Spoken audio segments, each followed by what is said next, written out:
Bonjour à tous. La Fondation Pernod Ricard est très heureuse d'accueillir aujourd'hui la plus que graphiste Martha Salimbeni pour clôturer une année d'invitation faite par la librairie de la Fondation autour des questions de micro-édition, de traduction, de mise en page, de reader, d'illustration. Et donc aujourd'hui plutôt des questions plus générales autour du graphisme et de la mise en page. Et à la suite de la conférence de Martha, on peut tous se retrouver dans le café de la librairie de la Fondation autour d'une playlist pensée par Martha. Une playlist qui est Everything But White Is It. Merci beaucoup. Merci Alexis. Bonjour. Je vais commencer par des merci love, moi aussi. Merci beaucoup d'être là. J'espère que vous êtes bien installés. Ça a l'air pas mal. Elle est un peu grandiloquente, cette salle. C'est un peu impressionnant de là où je suis, hein, je vous préviens, mais ça va passer. Et aussi un immense merci love à Alexis et Inès pour cette invitation. Et aussi cette carte blanche, parce que j'ai eu le droit de faire ce que je voulais. Donc c'est cool quand on a cet espace-là. Et Inès n'a pas pu être là malgré elle. Mais on lui envoie des immenses bisous outre-Atlantique. Voilà. Je vais commencer par peut-être expliquer un peu le choix de ce titre. Hypnerotomachia, It Never Rains in Outer Space. Donc l'hypnerotomachia, vous m'entendez bien ou pas? Si je me mets un peu comme... Ouais, ça va. Oui, l'hypnerotomachia polyphilie, c'est une référence à l'hypnerotomachia polyphilie, qui est un livre assez ancien, qui a été écrit au XVe siècle et imprimé à la toute fin du XVe siècle. Et c'est un livre en fait qui est récurrent dans mon travail, c'est une obsession. À chaque fois que je travaille sur un nouveau projet de livre, je le re-regarde et à chaque fois je vois des choses que j'avais pas vues, à chaque fois je vois des détails ou à chaque fois j'approfondis les recherches à propos de ce livre. Donc je vais vous en parler plus longuement tout le long de ce, je sais pas comment appeler ça, de ce show on va dire. Et It Never Rains in Outer Space, donc je sais pas si vous avez vu la petite animation pour la com de ce moment. Donc c'est un morceau d'un groupe de Cold Wave britannique qui s'appelle Futurism. Et c'est un groupe que j'aime beaucoup et j'aime beaucoup ce morceau. Et je vous expliquerai un petit peu mieux pourquoi j'ai choisi ça. Donc je vais vous parler un petit peu d'abord de ce livre en tant qu'objet graphique. Là, on est dans la première page de la première édition qui a été imprimée à la toute fin du à la toute fin du XVe siècle à Venise par le fameux imprimeur Aldo Manuzio. Ce livre en fait rassemble vraiment beaucoup de choses déjà d'un point de vue graphique. C'est une grande innovation de typographique. C'est des caractères typos qui ont été dessinés par le typographe de Aldo Manuzio qui s'appelait Griffo. Je pense que c'était un pseudonyme. Ensuite, en termes de composition graphique, c'est totalement dingue. Vous verrez, je vous montrerai des exemples. C'est vraiment une mise en page hyper singulière. Et attendez, pardon, je bois un peu d'eau.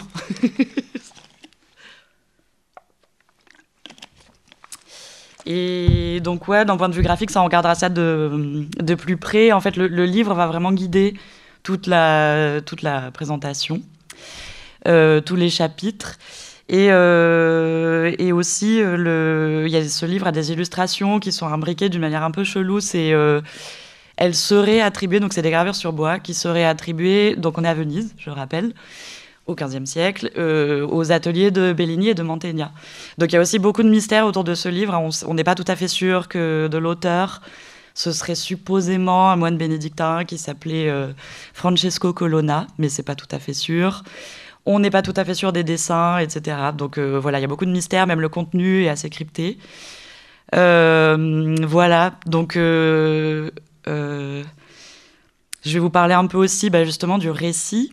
C'est pas ce qui m'intéresse le plus dans ce livre. Le récit un peu kitsch, un peu mièvreux.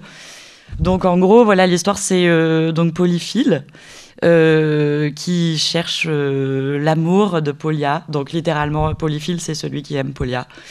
Voilà, donc il est voué à cette meuf. Il sait pas gagner, il y arrive pas très bien. Donc du coup, il fait toute une traversée pour qu'elle l'aime, quoi, pour la pécho. Donc il rencontre des nymphes, il rencontre des prêtresses, il fait des cérémonies, puis il se balade aussi dans des jardins. Il y a beaucoup de descriptifs dans ce bouquin de l'art des jardins. Enfin, il y a beaucoup de personnes un peu très riches au 15e et début 16e qui ont reproduit dans les jardins de ce livre, dans leur vrai jardin. Donc voilà, il y a énormément de choses dans ce livre. Et en fait, ce qui m'intéressait, et aussi la raison pour laquelle j'ai fait ce choix pour aujourd'hui, quand Alexis et Inès m'ont invitée, à parler de mon travail, en fait, j'avais pas trop envie de faire une conférence en vous montrant, enfin voilà, mes projets de manière chronologique, un par un. Enfin, c'est pas que j'aime pas ce format, c'est cool, mais je sais pas, comme j'avais carte blanche, j'ai eu envie de faire les choses un peu autrement. Donc du coup, là, ce qui va nous intéresser, c'est un endroit un peu spécifique, qui est une sorte de zone interstitielle, un peu in between, qui est un peu un espace de rêverie, justement, ou un espace de recherche. C'est des choses enfin un peu les backstage, en fait, de certains projets. C'est un espace qui m'intéresse parce que c'est un endroit qui est assez fragile, en fait. Donc le moment où on conçoit les projets, c'est... voilà, on est tous sauf remplis de certitudes. C'est aussi des moments hyper vivants au niveau cérébral. Vivants aussi avec les personnes avec qui on collabore. Parce que voilà, on a beaucoup d'échanges et on est heureusement souvent surprise par les échanges qu'on a avec des personnes qui pratiquent pas la même chose que nous. Et aussi quand on a la chance de tomber sur des personnes intellectuellement badass, voilà. Et aussi, on va parler, voilà, ça va être un peu dégoulinant de love. C'est un peu l'axe aussi qui va envelopper ce show. Donc ça va être rose pâle, ça va être chaud.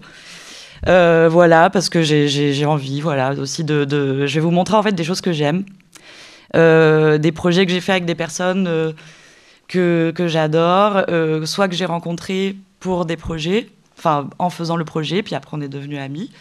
Ou soit on était déjà amis, et puis c'était formidable de travailler avec ses amis. Voilà, et donc bon, le It Never Rains in Outer Space, pour revenir à cette chanson.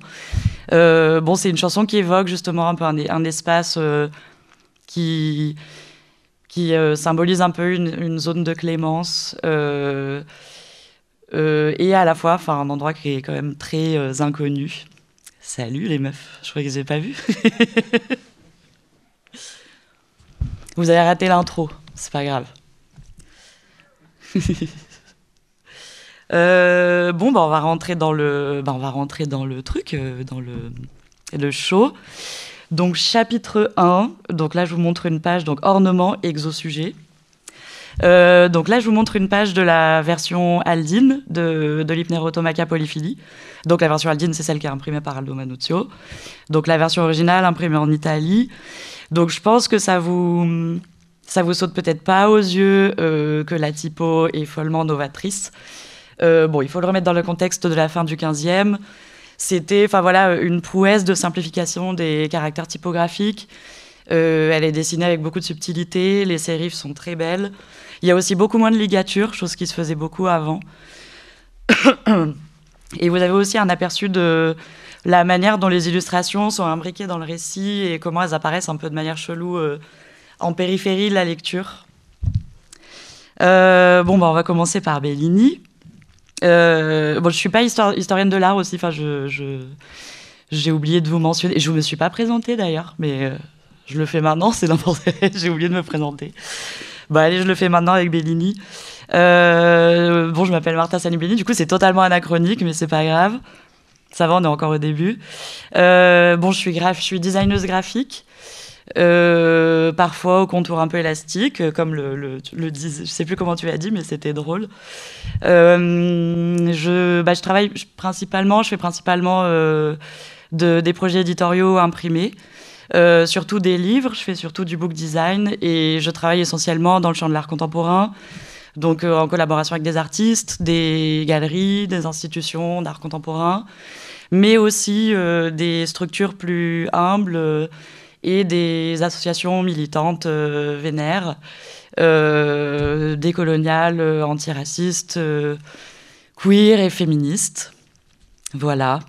Et je suis aussi prof. Ça, voilà, c'est quand même important que je vous le dise parce qu'on va pas mal en parler. Donc, j'enseigne aux Beaux-Arts de Besançon le design graphique. Voilà, à des jeunes gens plein d'avenir, j'espère. Voilà, pardon pour ce petit oubli. C'est pas poli de pas se présenter. C'est parce qu'il y a pas de gens que je connais. Du coup, je me suis dit que j'avais pas besoin. Ok, du coup, je bois un petit coup. On va commencer par cette peinture de Bellini qui est hyper étrange, que j'ai revue en fait récemment, très récemment, enfin en février. Elle est au Musée des Offices à Florence. Elle est toute petite, dans mon souvenir, elle était vachement plus grande. Hormis le fait qu'elle est hyper énigmatique, cette peinture, c'est pas les personnages qui n'interagissent pas là qui m'intéressent. Ça va être des éléments périphériques et je vais vous expliquer pourquoi. Donc en fait, on va commencer par le projet qui est le plus sur le feu parmi les projets sur lesquels je bosse en ce moment. C'est la revue How to Become. Et c'est le dernier numéro qui s'appelle How to Become the Daughter of Darkness. Donc pour présenter un peu How to Become, c'est une maison d'édition indépendante, autogérée. Les fondatrices sont principalement des personnes qui écrivent. Et pour reprendre les mots des fondatrices, c'est une maison d'édition post-saphique. Voilà, j'aimais bien ce terme. Donc là, voilà, on est en train de faire donc How to Become, c'est leur revue. À chaque fois, How to Become, c'est le début de la phrase et ensuite le nom de la phrase est complétée pour chaque numéro. Donc là, c'est ce numéro, How to Become the Daughter of Darkness. Il va parler de vampires, lesbiennes, de lieux de cruising, de sex night, de sex party et voilà, queer. Et alors c'est une petite maison d'édition, donc évidemment en plus queer, donc évidemment très peu sponsorisée. Donc là en tout cas pour ce numéro en particulier, il y a le budget pour payer tout le monde, mais il n'y a pas le budget pour imprimer. Donc on est en train de travailler là-dessus. Il y a un petit Ulule qui circule, j'en profite, hop, voilà. Je pose ça là. Mais du coup, je vais vous montrer aussi comment toutes les stratégies d'économie qu'il a fallu développer en fait pour la mise en page. Parce que il fallait économiser de l'espace et de la surface d'impression, du papier, etc. Il fallait être maline. Donc je reviens à ce tableau de Bellini. Donc je me suis dit que on peut pas se payer le luxe d'avoir... Il y a beaucoup de contributrices dans ce numéro. On peut pas se payer le luxe d'avoir une belle surface de page pour indiquer un titre, pour changer, passer d'un texte à un autre. Donc on est obligé en fait d'enchaîner les textes pour gagner de la place. Donc du coup j'ai pensé à un vieux système dans l'impression qui s'appelle les vignettes, qui s'appelait comme ça originellement parce que c'était des petites guirlandes de feuilles de vigne. Mais ensuite c'est devenu complètement polymorphe. On peut faire ce qu'on veut. En gros, c'est simplement un petit ornement qui vient marquer la distinction entre deux paragraphes ou entre deux textes. Donc, j'ai été prélevée dans des surtout dans les tableaux de la Renaissance, un peu des fresques du Moyen-Âge et évidemment dans les Pnerotomaca polyphylie, des petites parties des tableaux qui m'intéressaient. Donc là, dans ce tableau, ce qui m'intéresse, c'est ce damier totalement dingue en perspective. Et je vais garder la perspective. Et il y a aussi un autre élément qui m'intéresse. Je ne sais pas si je fais ça, si vous voyez le petit... Bon, alors voilà, je peux vous montrer ce petit endroit. Cette petite palissade aussi dans l'arrière-plan qui m'a intéressée. Après, je vais vous montrer... Donc là, on a Fra Angelico, un Noli Me Tangere. Donc c'est pas du tout le Noli Me Tangere qui m'intéresse. En plus, elle m'énerve trop, cette scène biblique. C'est la petite palissade en arrière-plan. Fra Angelico, il mettait beaucoup d'amour dans la représentation des ornements et des jardins, et aussi du mobilier de jardin. Enfin, je ne sais pas si on pouvait appeler ça comme ça déjà à l'époque, mais je crois que oui. Donc, c'est un truc qui est assez saisissant dans ses peintures. C'est toujours, encore une fois, quelque chose qui se passe en arrière-plan, parce que là, le sujet de la fresque, c'est Jésus et Marie-Madeleine, mais en vrai, derrière, il se passe... il y a beaucoup de soin aussi qui est apporté à ce qui se passe en arrière-plan. Donc voilà, c'est ça que je vais aller prélever.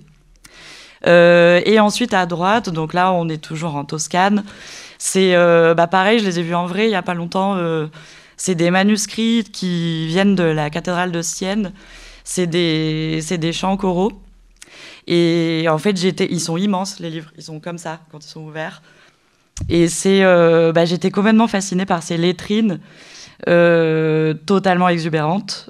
C'est un travail de peintre miniaturiste vraiment fou. Je les ai regardés longtemps. Et je me suis dit, mais je vais faire des lettrines dans ce numéro, parce que en fait, c'est aussi un système à la fois d'économie d'espace, et c'est aussi le moyen de marquer aussi le début d'un titre, si jamais les textes sont trop serrés, enfin trop agglutinés. Voilà. Je vais vous montrer un peu mes notes, du coup, maintenant. Donc voilà, ça c'est des notes, enfin les prélèvements que j'ai faits dans les livres. Là, on a des petits bâtons qui sont issus de l'Hypnerotomaca polyphylie. C'est des bâtons magiques pour... vous voyez, on a en forme de cœur. Enfin, c'est les bâtons pour que Polia tombe amoureuse de Polyphile. On a une petite porte de prison, parce que voilà, on est quand même dans un domaine un peu dark. Hello. On a Lisba Besançon avec nous. Bonjour. Bienvenue. Voilà. Après, les petites palissades. Alors là, elles sont pas prélevées des tableaux que je vous ai montrés. Et aussi, cette espèce de petite forme de papier roulé qui a été prélevée de l'Hypnerotomaca polyphylie aussi. Et maintenant, je vais vous montrer la typo, qui est ongoing encore. Hein. Elle est pas, il manque encore quelques lettres, d'où cette petite lacune en bas. C'est en cours. Et en fait, cette typo a animé beaucoup de discussions avec la team de How to Become, parce que évidemment, quand on parle de vampires et je pense qu'il y a un imaginaire collectif, la première chose qui vient à l'esprit de tout le monde, c'est une fracture, enfin une typo gothique, avec peut-être les pointes un peu accentuées, des dégoulinures de sang, etc. Enfin, en gros, pardon, le micro. En gros, c'est le logotitre de Dracula de Coppola, quoi. Donc j'adore, hein. Enfin, je trouve ça hyper sexy, puis c'est hyper intéressant tous les développements iconographiques d'Arc. Mais en fait, j'avais pas trop envie qu'on soit là où on nous attend. Et surtout que les contenus textuels sont quand même hyper queer, vraiment très inédits. Donc je me suis dit, voilà, on est queer, on est déjà dans la marge. Enfin, on nous a mis dans la marge, hein, on s'est pas mis là. Quitte à être dans la marge, autant en profiter pour que ce soit une petite surface, pour faire ce qu'on veut aussi. Et surtout pas faire des choses attendues. Donc voilà, j'ai dessiné cette chose que j'ai essayé de mettre un peu d'érotisme. Je dirais qu'elle est un peu crypto-érotique, bubble qui pique. Je sais pas, voilà. Je vais vous montrer des petits exemples de phrases. Voilà, au hasard. Petite dédicace d'Agnélé. Alors là, je vais parler un peu de méthodologie de design de typo. Quand on dessine une typo, on commence par dessiner 5-6 lettres. On est un peu le nez dedans, parce que généralement, on travaille en méga zoom. Et ensuite, dès qu'on commence à avoir 5-6 lettres, il faut se mettre à écrire un mot, parce que c'est probable que ça marche pas du tout. On peut avoir une typo qui est vachement sexy quand on la regarde une lettre de près, et puis en fait on écrit un mot avec, c'est dégueulasse, ça marche pas. Enfin, c'est terrible, ça arrive. Voilà, je sais pas, en général le premier mot qu'on écrit c'est ACAB, parce qu'on fait ABC, et c'est très important de pouvoir bien l'écrire. En général on dessine le R et le N aussi, qui sont un peu des repères dans les normes de typo quand on dessine la typo. Et aussi, il y a une autre méthodologie qui est là, en l'occurrence, c'est le cas pour ce projet. La typo, elle est designée pour un but précis et un contenu précis. Donc, il faut absolument qu'elle écrive bien certains mots. Donc, en l'occurrence, lesbienne et terreur. Et Bachi aussi. Et il y avait le G, je vous remonte le G, le G de Gwyn, évidemment. Voilà. Maintenant, je vais vous montrer un simulacre, j'ai envie de dire, du livre. Je suis vraiment pas douée en trucs 3D. Enfin, moi, je fais de la 2D dans la vie. Bon, il fallait faire un aperçu du livre pour le Ulule, quoi. Ce livre existe à l'état de concept, il est pas encore fait. Donc voilà, mais en tout cas, pour vous donner une idée un peu de la gueule du livre, aussi l'utilisation de la typo pour le logo titre. Ce damier en 4e de couve que je vais redessiner, hein, pour l'instant c'est une note, là il n'est pas encore assez précis. Et voilà, il va y avoir des marquages à chaud, rouge et vert. Donc ça aussi, on s'en rend pas du tout compte avec mon truc, mais ça va un peu shiner par endroits. Voilà, puis je vous montre aussi un petit peu quelques pages. Je les ai mises en petit parce que c'est vraiment ongoing. En gros, donc Laetitia ici présente fait le setting. Et normalement, je reçois tout lundi, tous les textes. Donc là, j'avais 2 textes qui étaient finalisés pour pouvoir tester la mise en page, la compo. Les lettrines, enfin voilà, vous voyez, du coup... on a choisi ce ton direct mordoré, sans coaguler, pour les textes. On n'avait pas d'autre choix que de la monochromie, hein, aussi. Et alors aussi, les images que vous voyez, donc ça, c'est des archives qui vont être dans ce numéro. C'est des archives hyper précieuses, qui méritent qu'on en parle un peu. C'est les archives, en fait, de Anna Lachocha. Donc, je ne sais pas si vous connaissez cette personne. C'est une figure iconique des nuits lesbiennes parisiennes. Là, en fait, c'est toutes ces archives. Enfin, on a eu la chance d'être invité chez elle pour une demi-journée over généreuse avec Sabrina, une des membres de How to Become. C'était génial. En fait, elle nous a balancé toutes ces archives. Et en fait, c'est fou. Enfin, elle a tout gardé. Même là, ce que vous voyez ici, c'est tout petit. C'est une toute petite coupure qui est dans le Pariscope. Et elle a tout découpé. Et elle a refait des petites compositions dans des porte-documents avec le titre de la revue. C'est trop beau. En fait, j'avais pas encore vu ces archives quand j'avais fait ça. Elle m'avait juste envoyé les photos.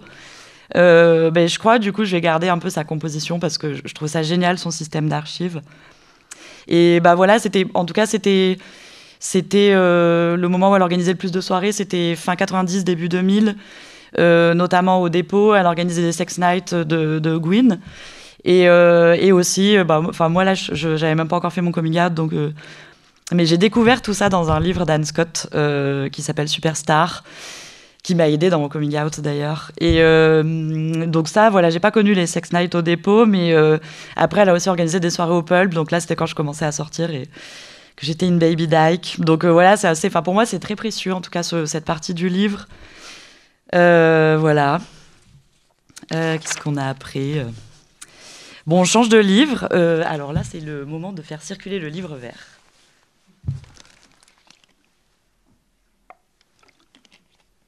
Bon, à l'écran, je vous montre pas beaucoup de pages. Je vous ai dit, je vais fonctionner par petits fragments. Et les livres, de toute façon, c'est absurde de les regarder à l'écran. Enfin, c'est fait pour être vu et touché. Alors, ce livre, moi, je vais situer le projet. C'est Marion Vasseur-Ralui, qui est commissaire d'expo, qui m'a invité à designer cet ouvrage qui, en fait, est devenu 2 tomes. Vous verrez le 2e tome après. Donc, elle était invitée en tant que commissaire d'expo pour Orange Rouge. Donc, je ne sais pas si vous connaissez cette association. C'est une association qui a été créée il y a un petit moment par Corinne Digard. Et donc, en fait, chaque année, elle invite un ou une commissaire d'expo pour faire une sélection d'artistes qui vont intervenir dans des classes Ulysse, dans des collèges et dans des écoles primaires, pour faire pendant 1 an d'ateliers, pendant une année scolaire des ateliers. Et à l'issue de cette année scolaire, les enfants, les élèves produisent des œuvres. Et donc à l'issue, tout dépend des œuvres. Ça peut, soit il y a une expo, soit il y a une projection. Et là, Marion a décidé de faire une pièce de théâtre. Donc c'est pour ça qu'il y a 2 livres. Là, le livre vert qui circule, c'est le 1er tome qui est sorti, où il y a la pièce de théâtre que Marion a écrite. À partir, en fait, en déambulant dans les ateliers et en observant un peu ce qui s'y passait. Donc voilà, en fait, ce livre, c'est un peu bizarre parce que il catalogue pas du tout vraiment le fruit des ateliers, parce que les ateliers étaient encore en cours. Il n'y avait pas encore les photos classe des photographes d'Orange Rouge. C'était des photos vraiment documentaires du téléphone, des photos un peu à l'arrache même parfois. Il y en a qui étaient pas mal, mais... Donc voilà, on a discuté de ça avec Marion, c'était intéressant, et je lui ai proposé en fait de travailler les images, de leur donner un statut de vignette, vraiment littéralement, quoi, comme des timbres-poste et non pas comme des images à lire, comme ayant un contenu, enfin voilà, d'œuvre, on va dire.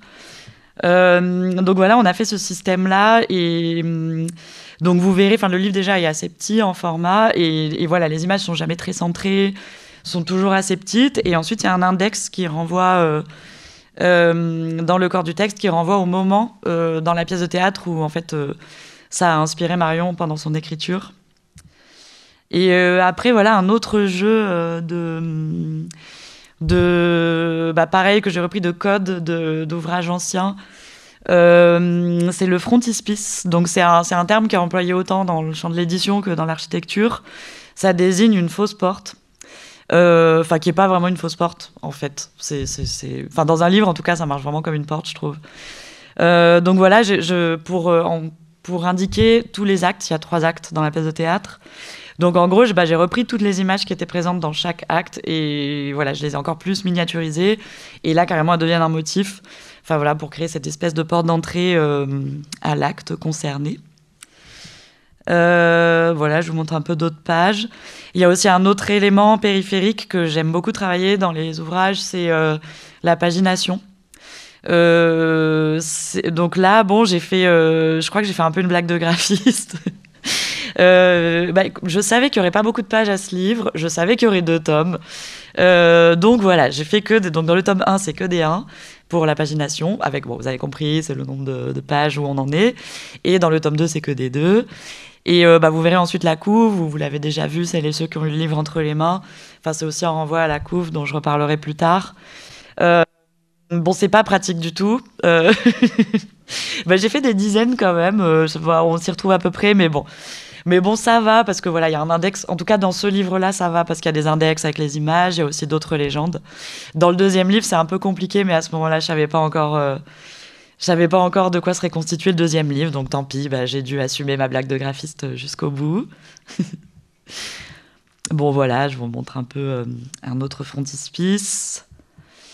Là, on va passer... Donc là, c'est le livre violet. Blanc et violet. Non, c'est toujours la bonne page. Donc là, voilà encore l'utilisation des vignettes, mais cette fois-ci... je vais contextualiser le projet, je ne vous ai même pas parlé de ce livre. Donc, intro sur ce livre. Donc ça, c'est un livre qu'on a produit avec mes étudiants à l'ISBA Besançon, au cours d'un atelier de recherche qu'on a fait il y a 3 ans, 3 ou 4 ans, ou 2 ans, je ne sais plus, parce qu'il y avait le Covid. Donc je ne sais plus, le temps est complètement fragmenté. En tout cas, c'était avant le Covid. Donc c'est une édition qu'on a produite. Le projet s'appelait Cover. L'objet d'étude, c'était on a étudié des revues imprimées. On est parti avec un gros corpus initialement, apporté par chacune de nous. Et ensuite, on a prélevé à l'intérieur de ce corpus de revues certains éléments iconaux ou textuels. Et à partir de ça, on a fait des cut-up iconaux et on a aussi fait un atelier d'écriture. Donc voilà, ce livre, cette publication rassemble tous les textes qu'on a écrits. Et donc là, je voulais vous montrer, en tout cas dans ce chapitre de la conférence, voilà, là j'ai utilisé les vignettes qui renvoient, en fait, c'est les prélèvements des revues qui ont inspiré l'écriture des textes, qu'on a imbriqué du coup directement dans le corps du texte. Et ensuite, on a fait des sections, il y a des parties textuelles. On voulait pas scinder les textes. On voulait que tous nos récits, même hyper hétérogènes, il y a des manières d'écrire évidemment très différentes, c'est totalement polyphonique. Mais on voulait, en tout cas, que ces récits s'imbriquent et se suivent et forment au final un récit unique. Et voilà, ensuite, on a fait des sections d'images dissociées des parties du texte. Et Julien, ici présent, a écrit la préface de ce livre. Un grand corps mou, ça s'appelle. Ok, chapitre 2. Chapitre 2. Humble petite chose, symptôme d'une économie fragile. C'est le plus petit chapitre parce qu'en fait, je vais faire tous les titres de chapitres comme ça, un peu comme ça. C'est le chapitre le plus court parce que en fait j'ai dû enlever plein de trucs. Là c'est la version 3 de la présentation que je vous fais. Mais la première a duré 2h30, donc voilà, j'ai raboté. Donc il va être vachement court ce chapitre. Je pense que ce sera trop long quand même, hein, pardon. Donc là, pour introduire ce chapitre, j'ai mis une page de l'Hypnerotomachia polyphylie, la version imprimée en France, donc au milieu du XVIe siècle, par l'imprimerie royale, naturellement. Et en fait, c'est assez drôle parce que je sais pas, je n'ai jamais rien lu là-dessus, mais je suppose que quand les Français ont eu ce bouquin entre les mains et qu'ils ont vu cette espèce d'innovation graphique avec les blocs textes qui forment des sabliers, des entonnoirs, ils ont dû trouver ça super cool et franchement on les comprend parce que c'était vraiment hyper innovant. Mais dans la version Aldine, c'est quand même pas aussi exagéré. Enfin, c'est plus soft. Et je pense que là, les Français, ils ont craqué. Ils ont over-exagéré ces formes d'entonnoir, mais on leur en veut pas parce que c'est hyper sexy. Enfin, c'est hyper beau. Bon, là, dans la page de droite, carrément, le cœur de l'entonnoir, c'est un mot de 2 lettres. Donc voilà, ils ont craqué, mais on leur en veut pas. C'est cool. Bon, nous sommes dans un instant un peu fragile parce que je vais vous montrer mes over backstage. C'est des choses en fait que je monte pas.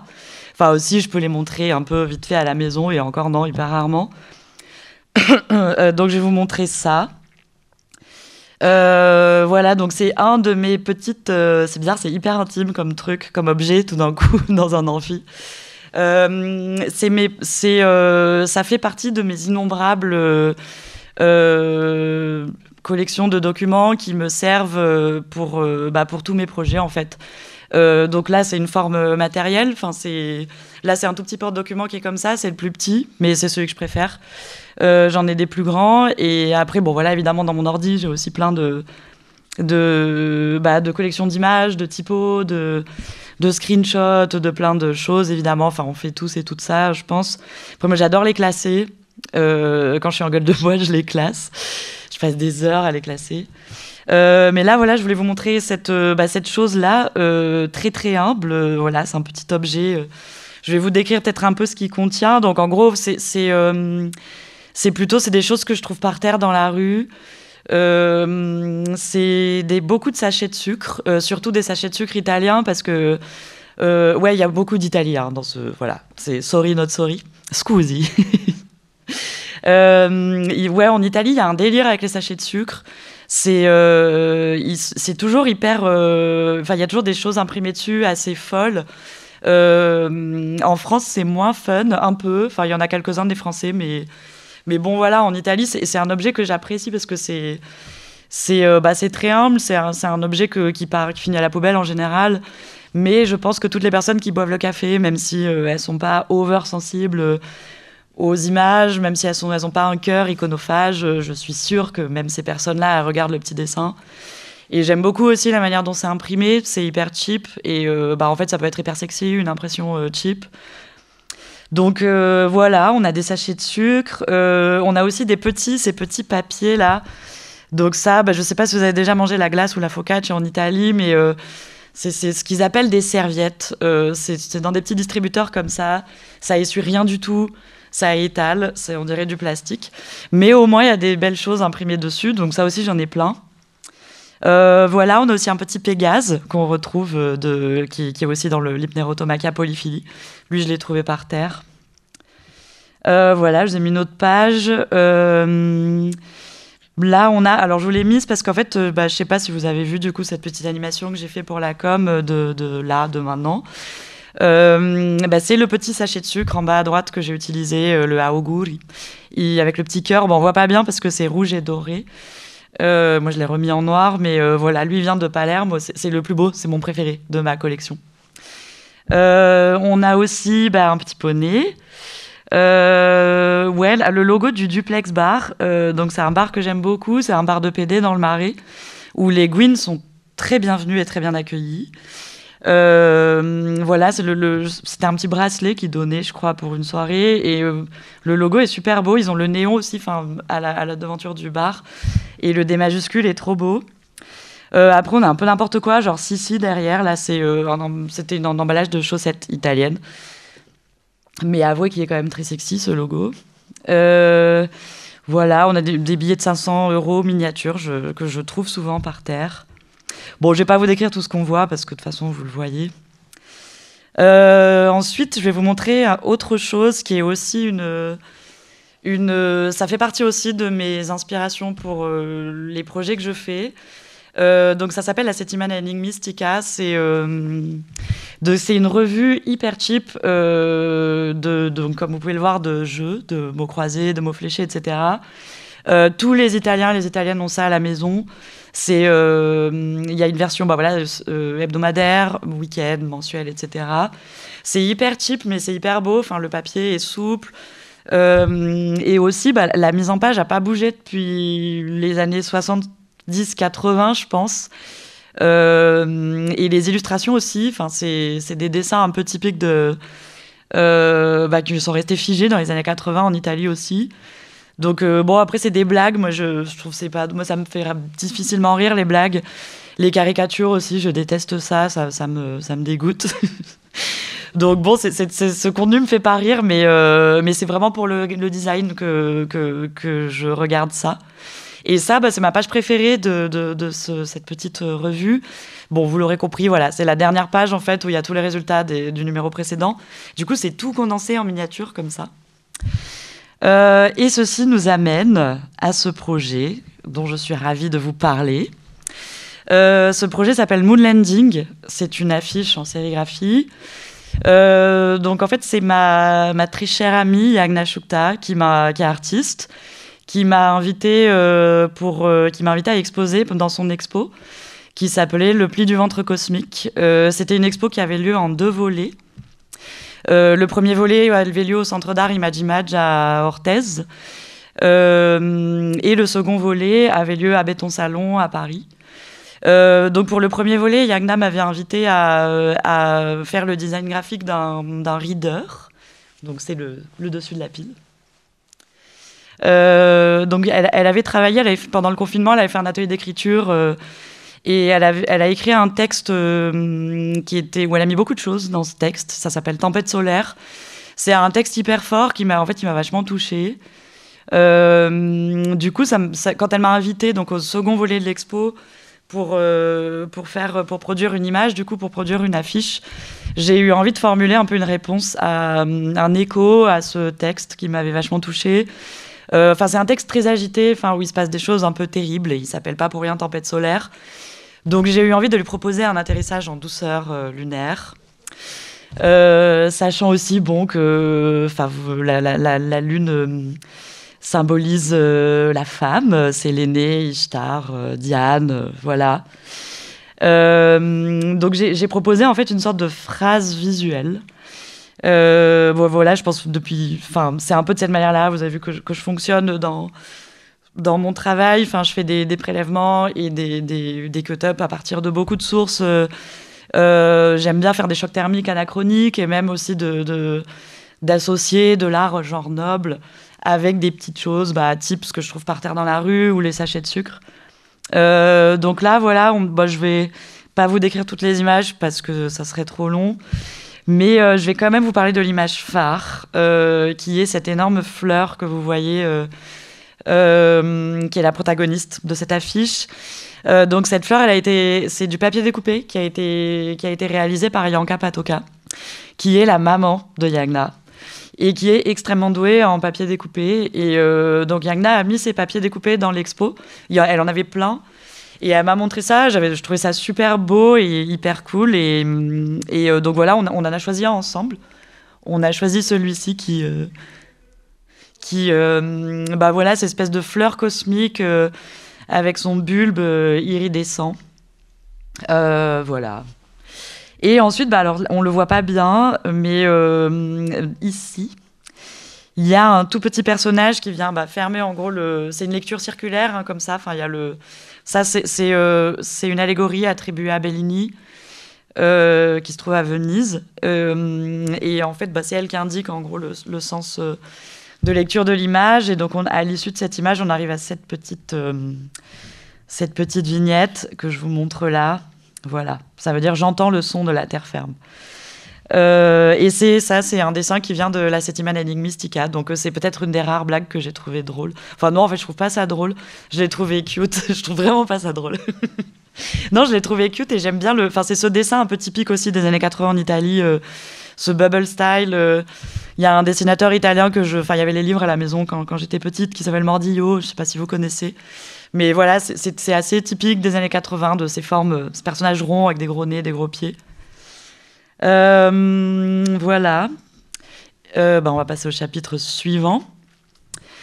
Bon, là, on va rentrer un peu dans le hardcore design graphique. Chapitre 3, poésie concrète et sexy data. Là, l'image que j'ai mis en couve, c'est pas du tout l'Hypnerotomachia polyphylie. J'ai fait une petite exception. C'est un livre... en fait, aussi, j'achète beaucoup de livres d'art cheap, d'occasion, Enfin, voilà, ça se faisait beaucoup avant, ça se fait moins aujourd'hui. Mais il y avait des collections comme ça de livres qui étaient hyper accessibles, qui coûtaient pas cher, qui en général étaient des séries avec un titre un peu kitsch, genre Les grands maîtres de la peinture ou un truc comme ça. Et en fait, ces bouquins sont hyper intéressants parce qu'ils sont hyper mal imprimés, donc c'est un massacre des œuvres, mais c'est pas grave. Et c'est aussi, la mise en page est aussi hyper fonctionnelle. Et il y a quelque chose que j'adore et que je regarde beaucoup aussi dans les livres, c'est les catalogues raisonnés, enfin ces endroits en fait où on va avoir dans les pages d'un livre des œuvres reproduites en grand format qui sont censées être l'endroit où on les regarde bien. Et à la fin du livre, pour les indexer, pour indiquer toute la courtésie, la provenance, etc. On va par exemple les reproduire en tout petit, en noir et blanc, en format timbre-poste. Et donc du coup, ça met une grosse trame, ça détériore beaucoup l'œuvre. Mais en fait, c'est quelque chose que j'aime bien, aussi de désacraliser ces œuvres. Et puis de toute façon, mettre des œuvres dans un livre, c'est une trahison. Voilà. Ce sera jamais la même chose que quand on la voit en vrai. Ce sera pas déjà le même format. Ce sera pas, on verra pas les détails. La teinte sera jamais exactement la même. Donc voilà, quitte à assumer en fait que de reproduire des œuvres dans les pages d'un livre, on n'est pas en face d'un parfait duplicata. Donc voilà pourquoi j'ai mis cette image. Donc là, c'est un petit livre sur Fra Angelico. Alors là, c'est le livre bleu. Je vais commencer par ce livre qui est un des plus anciens dont je vais vous parler. Pour introduire mon obsession pour la poésie concrète. Et comment je me suis rendu compte que sans faire exprès, pendant des années, j'ai fait que des couves en poésie concrète et des couves typographiques, sans faire exprès. Voilà. Pourtant, les projets sont hyper différents à chaque fois, évidemment. Mais je m'en suis rendu compte un jour où j'allais en entretien d'embauche. Et j'ai rassemblé mes livres pour aller au rendez-vous. Et le fait de les voir tous à côté, je m'en suis rendu compte et je me suis dit, merde, mais en fait, je fais que des couves en poésie concrète. Mais donc maintenant je le sais et du coup maintenant je continue en fait, pas toujours, mais je me dis c'est pas grave, c'est ok. La poésie concrète, je sais pas si vous connaissez ce mouvement. Je décris un peu rapidement. C'est un mouvement qui est né dans les années 50 environ, qui m'intéresse beaucoup parce qu'en fait il appréhende le contenu textuel et poétique de manière plastique tout autant que la forme des paragraphes et la manière dont vont être composés les mots. Donc évidemment, oui, c'est quelque chose qui m'intéresse beaucoup. Enfin voilà, en tout cas, contrairement au calligramme, que j'aime beaucoup aussi, mais le calligramme dit deux fois la même chose. Voilà, je prends toujours cet exemple. Il pleut, ça dessine la pluie. Bon, on a deux fois la même chose sous les yeux. Là, je trouve que la poésie concrète est un peu plus intéressante parce que ça va plus loin et la forme du paragraphe, en tout cas, ajoute quelque chose aussi à la lecture. J'ai parlé de ce livre, je suis contente aussi d'en parler. Je vous ai dit, de toute façon, je parle que de projets que j'ai fait avec des gens que j'aime, d'amour. Donc, ce livre, c'est le premier catalogue d'expo de mon cher ami Cyril Zarcone. C'était son expo à la galerie Éric Mouchet. L'expo a eu lieu en 2016, si mes souvenirs sont bons, et le livre est sorti un an après. Parce qu'en fait, Cyril a eu besoin de de réfléchir un petit peu à comment il voulait s'y prendre pour faire ce livre. En fait, il n'était pas hyper à l'aise avec... la galerie lui a dit, vas-y, on te fait un catalogue pour ton expo. Et en fait, ça lui a fait bizarre. Il n'était pas hyper à l'aise avec cette idée un peu grandiloquente, quoi, et même assez égocentrique. Donc, il avait besoin de réfléchir, de prendre le temps. Et voilà, Cyril, c'est un artiste donc il fait de la sculpture et de l'installation. Il utilise en gros il utilise dans son travail, surtout avant, il utilisait les matériaux du BTP. Donc voilà, par exemple des filets de chantier, des matières, du bois un peu qui sert pour des coffrages. Et là, plus récemment, il a injecté dans son travail aussi des formes qu'il va trouver, par exemple ce qu'on trouve à Leroy Merlin, donc le David moulé en plâtre de Michelangelo, des faux stucs aussi moulés, même parfois en polystyrène.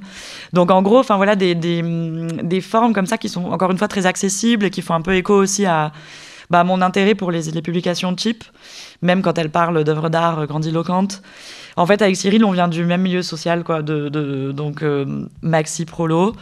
Donc, en gros, pour revenir à ce livre, pour nous, même pour moi, qu'il a invité en tant que graphiste, se retrouver avec un budget pour faire une publication, pour nous, c'est big, en fait. On est honoré, voilà, d'avoir ça entre les mains.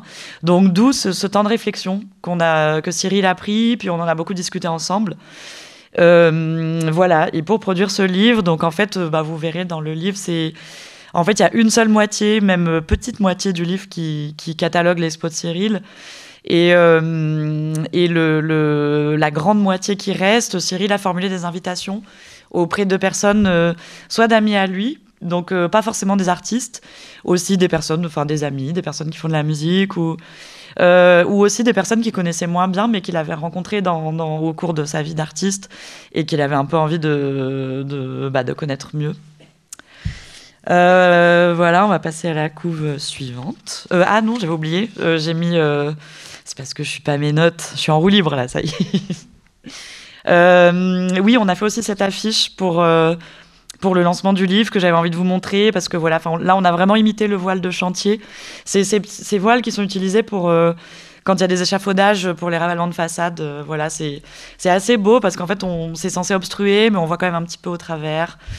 Donc c'était ça l'idée, qu'on voit cette sculpture de Cyril que j'adore au travers, donc il répète le titre de l'expo. Ensuite on revient sur Un discret bijou, donc là on va voir le livre violet, le 2e tome. Donc là, donc le livre vert, c'est le livre dont je vous ai déjà parlé tout à l'heure, donc je vais pas recontextualiser. Le 2e tome, si je vous ai dit, il catalogue du coup la pièce de théâtre qui a eu lieu, donc il y a beaucoup plus d'images et aussi des interviews. Donc là aussi, obsession, poésie concrète. Donc là aussi, c'est une couve typographique. Je vous l'ai expliqué tout à l'heure. Hein, voilà, là, j'ai fait ce rideau de théâtre. Vous aurez compris, c'est méga crypto-érotique, hein, quand même. Vous avez peut-être pas compris. Bon, c'est méga crypto-érotique. Donc ce rideau de théâtre, voilà, est constitué donc avec les 1 et les 2 du tome 1 et du tome 2, voilà. Et sur la 4e de couve, ce rideau se referme. Voilà. C'est cool, les PDF, on peut faire des petites animations. Hop. Après, je sais plus ce que j'ai. Ouais, alors ça, c'est les pages intérieures du livre. Là, on s'éloigne un peu de la poésie concrète, mais ça reste quand même En tout cas, ces compositions typographiques m'inspirent aussi pour les pages intérieures et pour la manière dont je compose mes blocs. Et en fait, j'aime bien m'imposer des règles un peu strictes. Donc, là, par exemple, d'utiliser le même corps de typo, la même typo, le même corps de typo, la même graisse. Même, je trouve ça un peu dégueulasse quand il y a trop de graisse, de choses, de trucs, ouais, surtout quand il y a des corps différents. Donc là, voilà, c'est le même corps et la même graisse sur les 2 pages. Et là, c'est une mise en page de data. Donc j'adore mettre en page les data. Et donc, voilà, le fait de découper les blocs texte, c'est ça, en gros, que j'ai utilisé pour hiérarchiser les informations et que les blocs se distinguent. Après, on va parler de ce livre rouge. Donc ça, c'est un catalogue d'expo, divinité, fleurs, plis et replis. C'est un catalogue d'expo que j'ai fait sur une invitation de Sophie Vinet, qui est la directrice du Centre d'art des Bains-Douches à Alençon. Alors, en fait, c'était après le Covid. Son centre d'art était fermé donc pendant longtemps. Et elle a fait pas mal d'économies. En gros, il n'y a pas eu d'expo pendant un moment, donc elle avait un petit budget qui traînait, qu'elle avait évidemment très envie d'utiliser. Et Sophie, c'est une meuf assez cool, qui est plutôt très investie dans le réseau d'art contemporain de sa région, mais aussi plus étendue en France. Et donc, c'est elle qui a fait la revue Insert, notamment. Je ne sais pas si vous voyez, c'est une revue d'art contemporain gratuite, avec des bons textes. Je dis pas ça de toutes les revues d'art contemporain, je le dis même très rarement. Merde, c'est record. Et donc, elle s'intéresse aussi forcément aux écoles d'art de sa région et aux productions des étudiants et des étudiantes. Et donc, en fait, elle s'est dit, les étudiants qui sont passés leur diplôme en Covid, donc c'était hyper triste. La plupart n'ont pas fait de diplôme, en fait. Ils l'ont eu d'office. D'autres l'ont fait en visio. Enfin, c'était maxi triste. C'était horrible, ce truc. Donc il y a eu une promo qui a un peu été sacrifiée avec ce Covid, pas sacrifiée, mais disons qu'ils n'ont pas eu en gros ce moment de petite cérémonie quoi, de fin de parcours.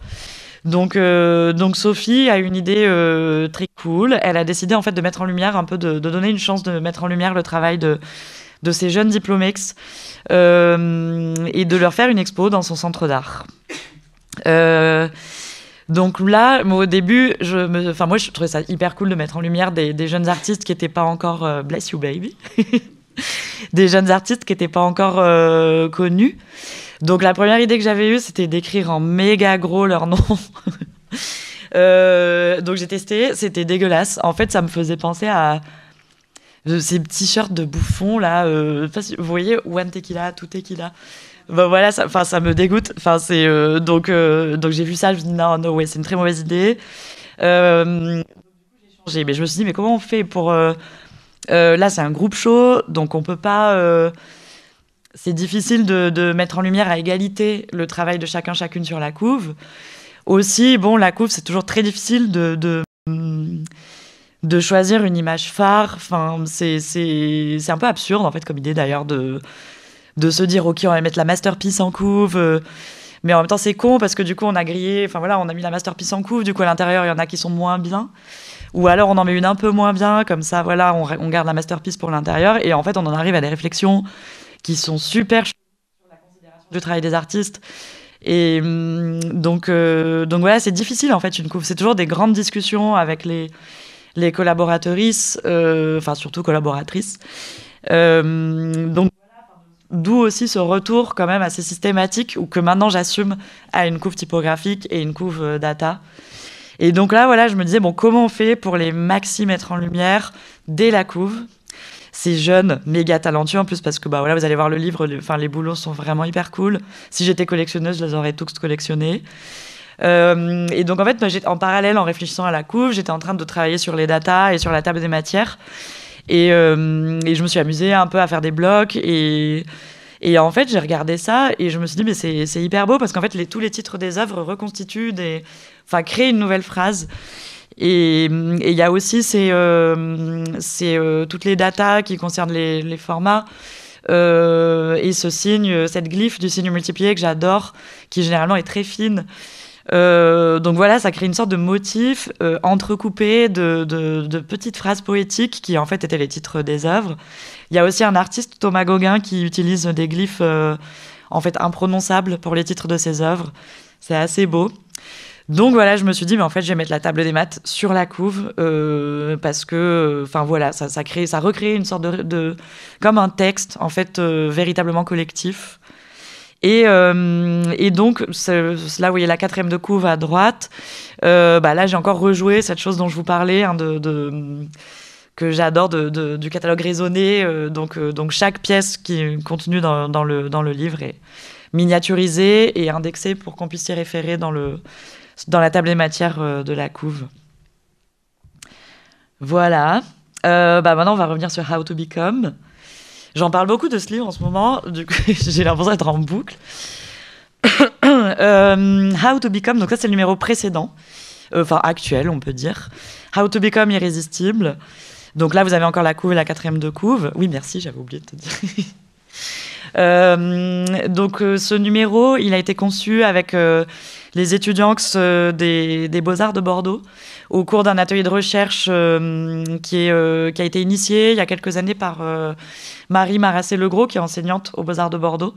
Et elle a invité Sabrina Soyer, qui est une des membres de How to Become, à venir travailler pendant 1 an pour un atelier d'écriture avec les étudiants. Donc voilà, ce livre contient le fruit de cette année d'atelier. Et donc là, il y a une raison, la raison pour laquelle le texte commence dès la 1re de couve et se poursuit sur la 4e.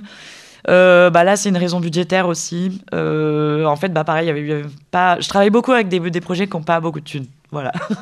C'est pas un choix. Je rêve de luxe. Mais voilà, je m'accommode de ce qu'on me propose et non sans joie. Donc du coup, voilà, économiser 4 pages, c'était déjà énorme parce que c'était vraiment difficile surtout qu'il y a beaucoup de poésie, donc de faire en sorte que tout ce travail rentre dans le livre. Donc voilà, j'ai proposé qu'en fait, dès la couve ce soit la page 1 en fait. Donc vous voyez, la couve c'est la page 1 et la 4e c'est la page 140. Et du coup, quand même, on a mis c'est le même auteur qui a écrit ces 2 textes. Donc comme ça, il ouvre et il ferme le livre. Je vous montre un peu des pages intérieures. Donc sur ce livre, j'étais hyper contente parce que là, j'étais carrément invitée à assouvir mon obsession pour la poésie concrète. Quand j'ai reçu les settings, enfin les textes, il y avait déjà des intentions de composition et de mise en page très affirmées et assez folles, très expressives, que j'ai trouvé hyper cool. Donc voilà, j'étais ravie parce qu'en fait, moi je suis réintervenue un peu, mais vraiment en respectant quand même ces intentions initiales que je trouvais cool. Enfin, je voyais absolument aucune raison de les transformer. Donc là, voilà, on a cet exemple de texte qui glisse un peu comme ça. Enfin, c'est fou comme ça influence beaucoup la lecture, en fait, cette mise en forme chelou. Là, on a aussi des petits îlots de blocs texte. Oui, ce livre est polyglotte. Donc là, en l'occurrence, c'est écrit en taïwanais à droite et un peu à gauche. C'est un alphabet que malheureusement je ne lis pas. Je ne parle pas le taïwanais non plus, malheureusement. J'espère un jour. Mais malgré tout, c'est quand même quelque chose qu'on peut lire, je trouve, même si on ne sait pas déchiffrer, en tout cas, le sens. Ça reste, la typo, c'est du dessin, c'est un bloc texte et une forme. Donc voilà, je trouve ça intéressant aussi qu'il y ait ces intentions-là dans ce livre qui viennent de la part des auteurices aussi. Voilà, pour aussi donner des indices de lecture, même l'ordre d'apparition. Voilà, là, ce bloc texte à droite, moi, je peux pas le lire littéralement. Mais en tout cas, le texte d'avant et le texte d'après m'acheminent quand même dans un contexte qui m'amène à ça. Et je le regarde évidemment avec une forme de lecture. Ouais. Et là, dernière page que je vous montre du livre. Donc ça, c'est une traduction d'un texte de Samuel Erdelany, qui a été faite par Sabrina Soyer et Barbara Siriex, qui sont 2 cofondatrices de How to Become. Et là, c'est drôle, parce que c'est une intention de Samuel Erdelany. En fait, il met les notes comme ça, imbriquées dans ses blocs textes directement, avec une lecture. Bon, c'est pas très difficile de tourner un livre comme ça, et surtout, il est pas très grand, celui-là. Donc ça, j'ai trouvé ça très cool. Je me suis dit, mais oui, on fait toujours des footnotes. C'est pas nécessairement foot, des notes. En français, on dit notes en bas de page. C'est des notes, quoi. Donc là, en l'occurrence, c'est des inside notes. Mais voilà, j'ai trouvé ça hyper intéressant et ça me donne envie, en fait, de mettre les notes un peu n'importe où, ou pas n'importe où. On va dire anywhere note. Voilà. Et on passe au chapitre suivant. Je fais une petite pause, si vous permettrez, pour m'y retrouver dans mes notes.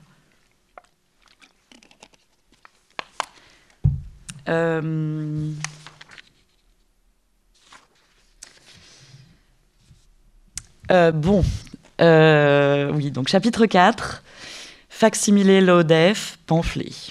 Il est temps que je vous présente quelqu'un qui sera dans la catégorie facsimilé low def, un peu pamphlet aussi. J'ai pas eu trop le choix. Elle a absolument tenu à participer d'une manière ou d'une autre à ce show. Donc voilà, elle m'a demandé, elle tenait à tout prix à être là. Elle m'a demandé d'intervenir sous forme de vidéo.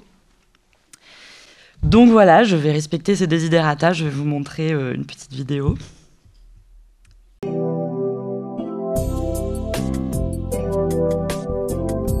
Jamendo.com.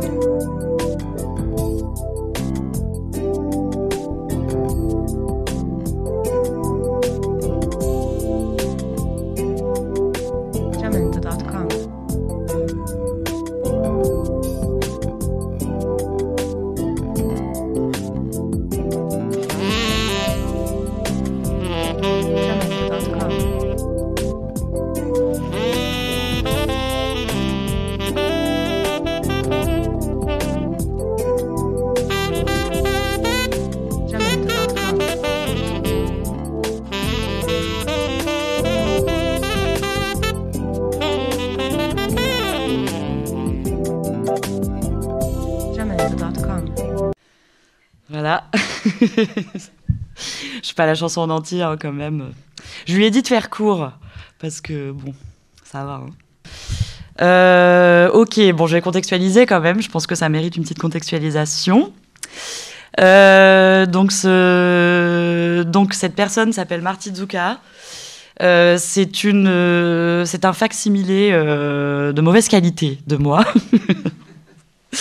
Non, la pauvre. Alors, comment elle est arrivée, cette Marty Zucca ? Donc là, je vous montre un peu les backstage d'un projet. Donc ça, c'est un projet que j'ai fait aussi avec mes étudiants de l'ISBA Besançon. Plus récent, c'est un peu la suite de Cover. Celui-ci s'appelait Undercover. Mais rien à voir, nouvelle team. Et donc, en fait, on a travaillé sur... on a quand même Magali qui nous fait l'honneur de sa présence ce soir. Donc voilà, on a travaillé sur... Enfin, on était toutes les étudiantes du groupe et moi-même, on a décidé de faire de produire un reader. Enfin, en fait, on est toutes, disons, toutes militantes, concernées à des endroits différents, chacune...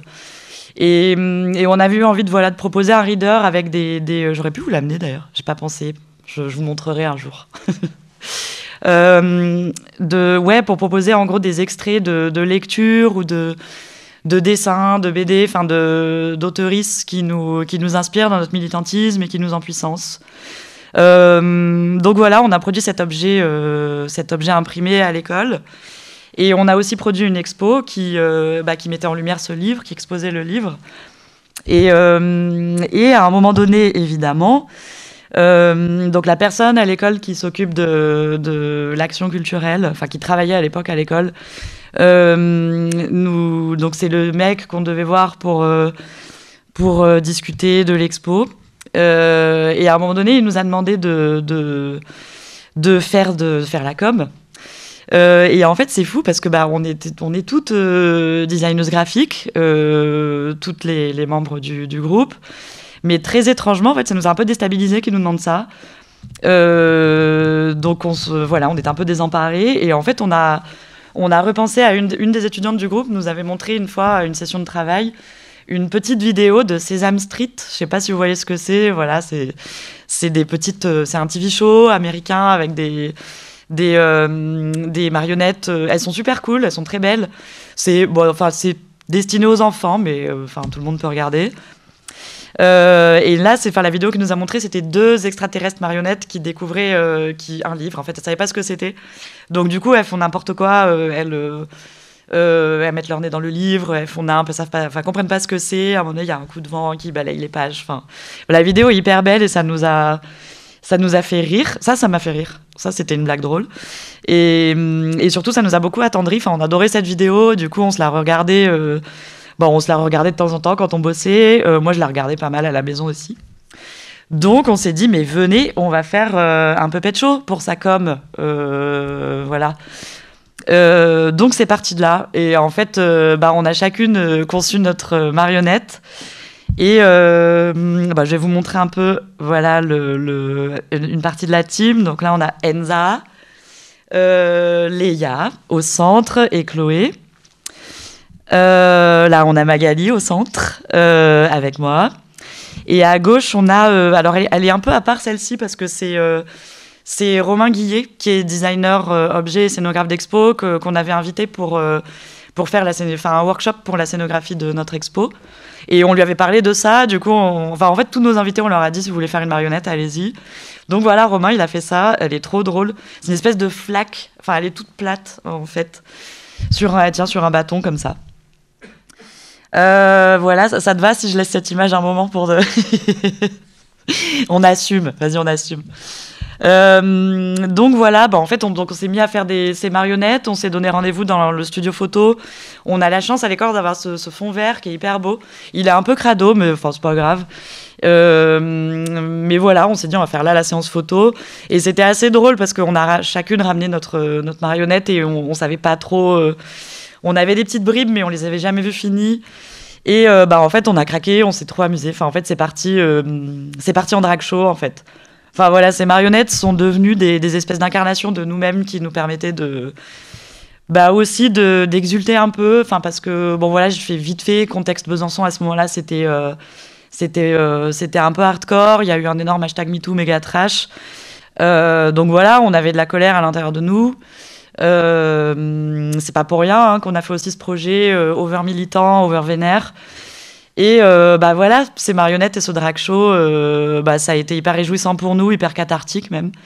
Et après, finalement, voilà, au début, on était totalement désemparés avec cette com. Et finalement, on a fait une com de bourrine après. Enfin, on a balancé sur Instagram des 15 000 stories. On a fait des vidéos où on faisait faire n'importe quoi aux marionnettes. On les faisait imprimer. Donc voilà, on peut passer au projet. On revient à ce projet. Maintenant, on va parler un petit peu d'archéologie. Donc, je reviens à la publication Cover, dont je vous ai déjà parlé. Donc, avec ce vis-à-vis, donc là, c'est la couve et la 4e de couve, avec ce vis-à-vis de ce texte. Donc, le texte qui est sur la couve, c'est aussi un cut-up de phrases issues d'une revue. Et ce texte, ou en tout cas cette forme d'écriture qui se trouve sur la 4e de couve et qui ferme le livre pour dire « tout reste possible ». Donc ça, c'est le moment de faire circuler les petits sauts cylindres. Donc ces petits objets. Donc ces petits objets sont des duplicata de sauts cylindres. Je vais expliquer ce que c'est un saut cylindre si jamais vous ne savez pas ce que c'est. Donc à ma connaissance, c'est le plus vieil outil, la plus vieille imprimante du monde. Qui nous est parvenue dans un état impeccable, qui n'a pas bougé. Elle a 4000 ans. Et aujourd'hui, on peut l'employer exactement de la même manière qu'il y a 4000 ans. Donc, en fait, c'est mésopotamien. Là, j'allais même genrer les sauts cylindres. Pourquoi pas? Celles et ceux que vous manipulez sont suméro-acadiens. Mais manipulez-les avec douceur parce que c'est des petites prières à la déesse Ishtar. Il y en a un, c'est pour la gloire du roi. Lui, c'est bon, vous pouvez le manipuler sans soin. Donc en fait, c'est assez simple comme système. On le fait rouler comme ça sur une surface moelleuse. Donc de la terre. Moi là, en l'occurrence, j'ai utilisé de la pâte à modeler parce que on avait cassé les tirages en terre qu'on avait fait à l'école et on n'a pas eu le temps de les refaire pour imprimer la publication. Donc voilà, je vous la montre en grand. Moi, je suis assez fascinée par cet objet et c'est assez émouvant que des choses nous parviennent exactement dans le même état à 4000 ans d'intervalle. Et il y a quand même une chose importante à dire quand on parle d'archéologie avec les antiquités orientales. Celui-ci de Saut-Cylindre, il est conservé à Berlin. Donc on est d'accord, c'est hyper loin de l'Iran. Faut quand même mentionner que c'est des œuvres, si jamais... moi je l'ai pas vu celui-là à Berlin en vrai, mais en tout cas, c'est des œuvres c'est des artefacts archéologiques qui ont été pillés dans une énorme campagne de surpillage qui évidemment s'accompagnait d'une énorme campagne colonisatrice. Donc voilà, fin 19e, début 20e à Donf, quoi. Enfin, ça s'est un peu calmé début 20e, mais bon, léger. Donc voilà aussi, c'est important de mentionner que ces objets-là aussi nous parviennent avec, moi je trouve, des énormes lacunes d'analyse parce qu'ils ont été étudiés par des scientifiques occidentaux. Et je pense que ces objets seraient restés dans leur habitat naturel et auraient été étudiés par des scientifiques, des linguistes et des archéologues iraniennes. Je pense que de toute évidence, les informations qu'on aurait aujourd'hui sur ces objets seraient beaucoup plus riches. Bon, là, voilà, je pense que ça vous aura pas échappé quand on va au Louvre, aux Antiquités orientales. Les cartels sont abominables, quoi. Enfin, c'est un carnage. C'est vraiment pas précis. Et les provenances, généralement, sont pas hyper détaillées. Bon, on reviendra dessus parce qu'on va parler aussi de l'Égypte antique. Mais voilà, c'était important de le mentionner. Et en fait, ce qui est intéressant, c'est que donc ça, c'est des duplicata de... En fait, vous savez, les musées et les bibliothèques numérisent de plus en plus leurs trésors.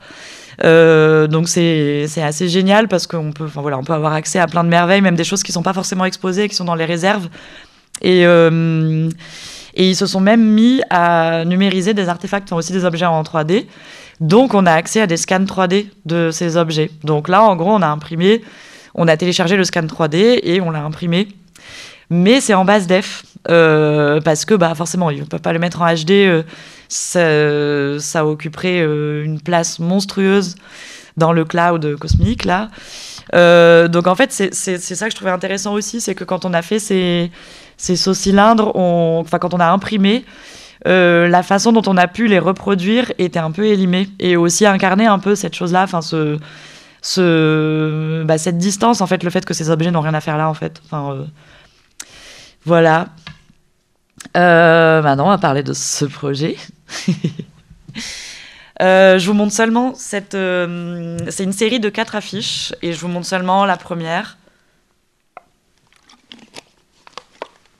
Donc ce projet s'appelle Après le geste, le grand dehors. C'est un projet initié par Juliana Zefferi, ici présente.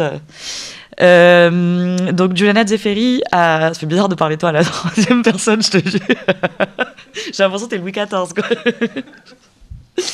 Je vais mettre Juliana, je vais dire Juliana, ce sera mieux.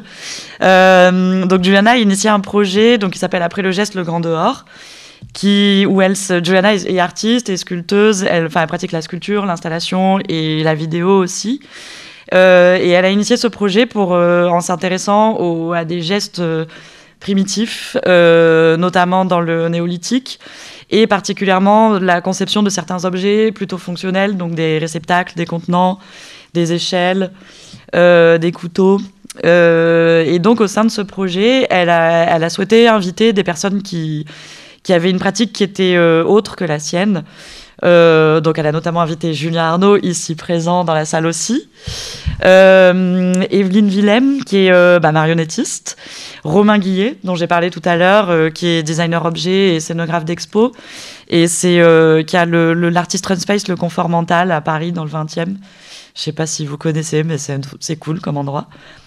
Et moi, du coup, en tant que designeuse graphique, archéologue en carton, amatrice. Donc voilà, moi j'étais assez réjouie d'être invitée au cœur de ce projet parce que je suis rarement invitée de cette manière-là. C'était pas une commande, c'était en fait c'est quelque chose que j'ai très peu le temps de faire et c'est malheureusement, mais c'est de pouvoir aller un petit peu plus deep dans les recherches.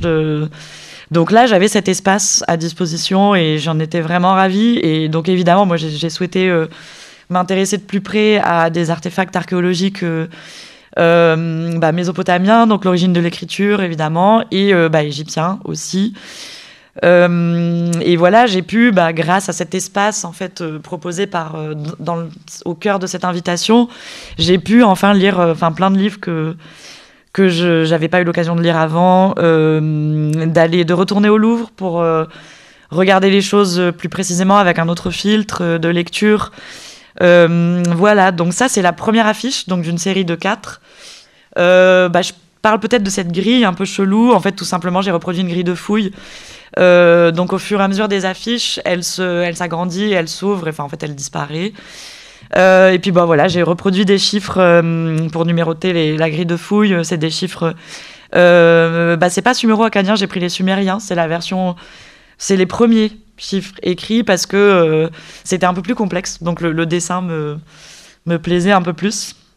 Et les images qu'on voit, c'est un truc assez dingue que j'ai revu, enfin que j'avais jamais vu au Louvre, parce que c'est complètement caché dans un coin, c'est dans un recoin à côté d'une fenêtre, c'est mal éclairé, enfin c'est pas éclairé. Et c'est très dommage parce que c'est des objets hyper intéressants, donc ça s'appelle des ostracas. En fait, c'est les carnets de croquis des artistes qui peignaient dans les temples, dans les tombeaux. Donc voilà, c'est fou parce que j'y avais jamais pensé. Je m'étais jamais dit, mais ils ont bien fait des recherches avant de dessiner aussi parfaitement que ça, quand même. Et aussi, bon, encore une fois, exo-sujet, enfin, peut-être que ça les faisait pas vibrer totalement d'être obligés de représenter un art canonique. Peut-être qu'ils avaient envie de représenter autre chose, enfin, pas forcément le pharaon, les dieux, les déesses. Donc, et c'est fou, enfin, j'y avais jamais pensé. Et là, j'ai un espèce de monde qui s'est ouvert et, encore une fois, une espèce de connexion astrale avec des artistes. Donc là, ça, c'est des ostracas, ils ont 3000 ans, ceux-là. Donc là, c'est assez intéressant ce qui est représenté. Donc ça se présente sous forme c'est des pierres, parce que je pense que les papyrus c'était trop cher. Donc c'est des pierres de calcaire un peu aplaties. Et voilà, il dessinait dessus avec la même l'écriture. Hein, c'est écrit à la main. Enfin, c'est l'écriture manuscrite. Donc il y a l'image du bas, c'est drôle parce qu'en fait il se moque c'est un dessin pamphlétaire. Qui se moque des personnes zélées vis-à-vis du roi. Et je trouve que c'est hyper expressif. Je sais pas, il y a une espèce de posture de soumission ridicule qui est trop drôle. Ça me fait rire aussi. Et au-dessus, c'est simplement une espèce de cavalcade. Celui-ci, il était isolé aussi sur un autre ostraca. C'est voilà une cavalcade c'est des chiens qui mangent un loup en fait, mais donc c'est un peu triste, mais je trouvais que le mouvement était dingue et encore une fois on n'est pas du tout habitué à ça dans l'art canonique égyptien. Ils sont quand même assez figés les personnages, donc je sais pas, là il a dû avoir envie de représenter, enfin il ou elle a dû avoir envie de représenter du mouvement. Voilà, j'ai tout dit sur cette affiche. Et on arrive au dernier chapitre, qui sera assez court aussi. Queer as Hell, évidemment. Là, je vous montre une page de l'Hypnerotomachia polyphilie pour finir, une dernière petite dose. Elle n'a rien à voir avec le chapitre, mais voilà, c'est une de mes pages préférées du livre. J'avais envie de vous la montrer. Là, c'est la version Aldine, hein, donc la version imprimée par Aldo Manuzio. Donc vous voyez que l'entonnoir, il est un peu moins vénère quand même, c'est plus soft. Voilà, donc j'ai commencé avec de la typo, puis je vais finir avec de la typo. Donc je vais vous parler de Dopiavi. Donc comme vous pouvez le lire, je sais pas pourquoi j'écris en anglais, mais j'aime bien écrire en anglais parfois. Je suis pas du tout bilingue pourtant. Donc c'est une typo que je suis en train de programmer, qui est pas finie non plus. Elle est quand même beaucoup plus avancée que l'autre. C'est que je programme et que je design pour la nouvelle identité visuelle de l'artiste Runspace W qui se trouve à Pantin. Donc elle a l'air très straight comme ça, mais elle ne l'est pas du tout. Bon, je vous montre un peu toutes les lettres. Voilà, bon, ça c'est les caractères mages et minuscules. Et ensuite, je vais vous parler donc je ne sais pas si vous avez entendu parler de la collective Bye Bye Binary. C'est une collective d'amis love aussi, dont Enza, qui a participé au projet Undercover, fait partie, d'ailleurs, que vous avez vu avec sa pupette tout à l'heure. Donc Bye Bye Binary, c'est une collective de graphistes et de designeuses typographes queer, qui a décidé d'œuvrer pour flinguer d'œuvrer pour l'écriture inclusive et flinguer aussi la binarité de genre dans l'écriture. Donc si on veut que ça se produise vraiment dans le langage et dans la vraie vie, effectivement, il faut aussi commencer par les glyphes et par les écritures. Donc elles ont inventé un système hyper intelligent et intéressant de glyphes en ligature. Donc je vais vous montrer un exemple, ce sera plus simple. Voilà. Donc ça, c'est une phrase un peu type où... donc là, je l'ai écrite en inclusif. Bon, ça, je n'ai pas besoin de vous expliquer. Tout le monde fait ça, on est d'accord. Donc là, on utilise le point médian. Là, j'ai mis un mot en italien parce que j'ai aussi fait... Vous allez voir, j'ai fait... Il y a un E renversé ça s'appelle le choix en italien. Et c'est aussi une glyphe non binaire. Donc voilà, et ça donne ça avec les ligatures. On est d'accord, c'est vachement mieux. C'est moins cisaillé par le point médian. Donc comme ça, les gros relous qui nous disent que oui, c'est illisible, gna gna gna. Bah non, ça va. Enfin, c'est bon, ouvre les yeux. Voilà, donc je vous le refais. Voilà, ça c'est le vieux monde. Ça c'est le futur. Non, c'est le présent d'abord. Hop, vieux monde, futur. J'adore ce truc là de la petite animation PDF. Voilà, et le choix, donc c'est ce E dont je vous parlais, ce E renversé. Donc voilà, en italien, le pluriel c'est I et E, I masculin et féminin, et là, il n'y a plus de genre. Bon voilà, moi pour l'instant, je vous remonte les glyphes. J'ai fait les ligatures de glyphes inclusives. Donc là, on est encore dans un statut binaire. Hein, c'est y a encore que deux genres, quoi, le masculin et le féminin. Mais voilà, c'est en cours de dessin. Il y a aussi celle avec le X. Oh, pardon, le micro. Il y a aussi celle avec le X où là, carrément, on flingue le genre. Ce qui est quand même beaucoup mieux. Voilà, c'est la fin. Merci.